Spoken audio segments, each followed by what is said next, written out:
Hey guys, welcome back to another episode of The Marriage Man. Today we're going to be talking about a very delicate subject, and that is, why is my partner looking at pornography? So before we kind of dive into that and make sense of that, I really want to be transparent for a bit, but also put out a huge disclaimer. First and foremost is that this is a subject I know a lot on because I consider myself a recovering pornography addict, as this is something that I wrestle with, and that I have helped not only myself on this journey, but lots of other people. And a lot of people have helped me on this journey. And so I want to help you understand this better. But here's the huge disclaimer. Pornography is something that causes a lot of guilt and a lot of shame, and it really has to be handled in a very delicate manner. And so if you, the viewer, are watching this video, you're looking at this video because you've been hurt by somebody who looked at pornography, or you're angry at your partner and you're just looking for ammunition that you can just use against them, please stop. Don't watch this video anymore. That's not what this video is designed to do.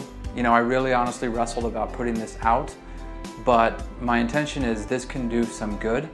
And so if your intention is to understand this better, understand your partner better, then by all means, let's go down this journey, okay? So why does my partner look at pornography? This is something that a lot of couples ask and they don't really understand. And so to kind of get into that, the biggest reason why people look at pornography is it feels good. And that sounds like an oversimplified answer, but it's also something you really genuinely have to understand if you want to understand this, for lack of a better term, addiction, is that most pornography use is designed to make somebody feel better. What that means is that what researchers and scientists and therapists have started to understand is that most addictive behavior, and again, I'm using a very broad term for addiction, most addictive behavior is negative emotion based, meaning that it is a response to feeling a negative mood. So for most addicts, this can look like being angry, being bored, being tired, being worried, being stressed, being sad, feeling guilty. When an addict or somebody who uses pornography feels these emotions, they engage in pornography to make those emotions go away. And it's a coping mechanism for negative behavior. Okay, why? Because how our brains work is they're kind of like smart computers. And if any of you that have a smartphone know that, yes, it may be smart, but it can also be really dumb. And that's because our brains function like computers in that they make decisions that in the moment make sense, but are pretty dumb. The brain can get hijacked by its own learning system. Most people who wrestle with pornography is because at some point in their life, they moved from one negative emotional state to another emotional state using pornography. So maybe sometime early on in their life, they were really, really tired and they just needed to go to bed, but they didn't. And so they used pornography because it provides a high to keep going, and almost kind of like caffeine or a shot of espresso.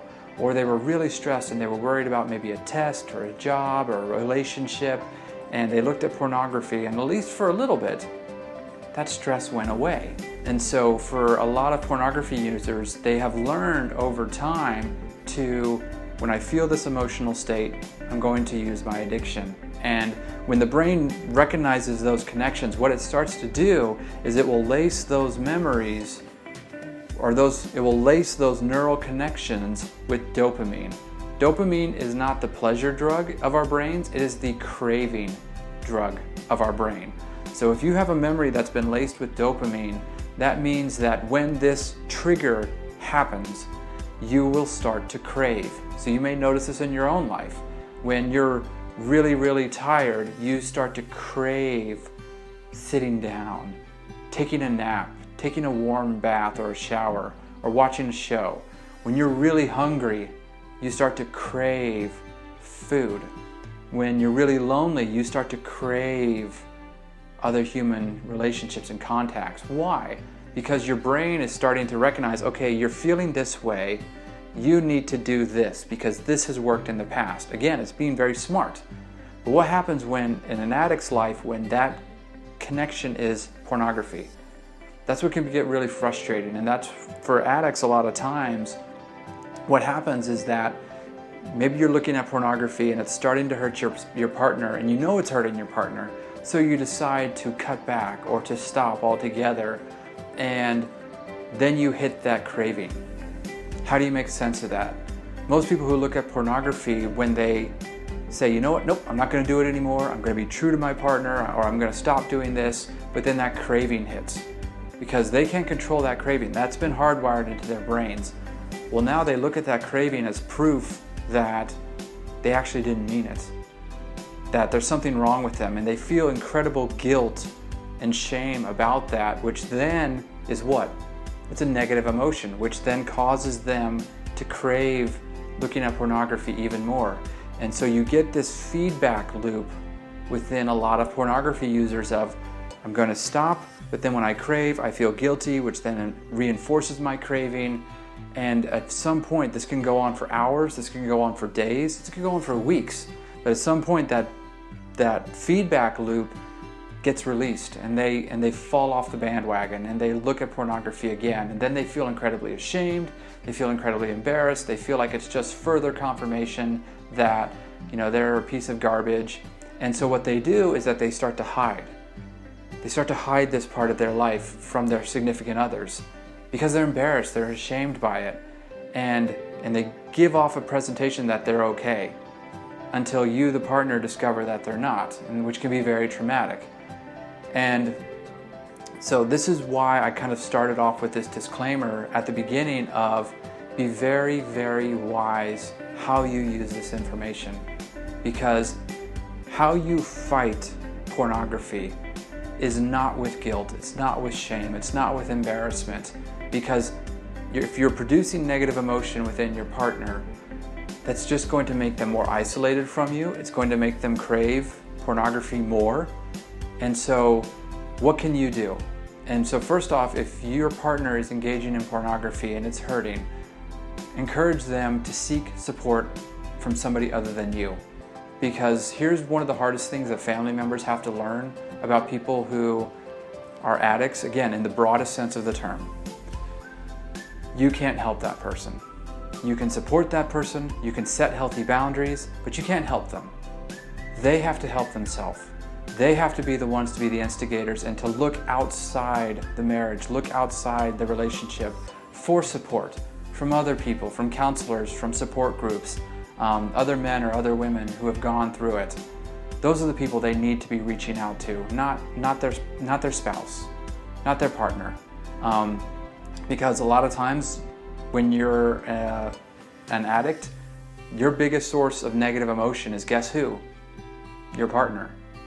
And so this is what I tell couples is that, look, if your partner's struggling with something, they have to go out here and they have to connect with somebody else. They can't connect with you.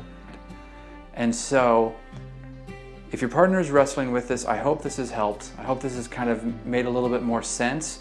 I do also want to say is this is a very delicate and sensitive topic. You can get victory over it, but you're going to need more than a YouTube video or an internet channel. I recognize the limitations of these videos.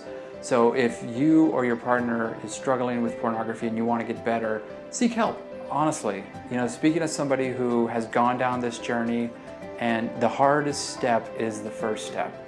Just telling one person is the hardest step, but if you tell the right person, and a person that's encouraging, a person that's sympathetic, it gets easier, but only if you find those good people. And so maybe you've had people in your life that haven't helped, or maybe your partner hasn't had people in their life that hasn't helped. That doesn't mean the process doesn't work. It just means they weren't the right people to help. Find somebody else, you know.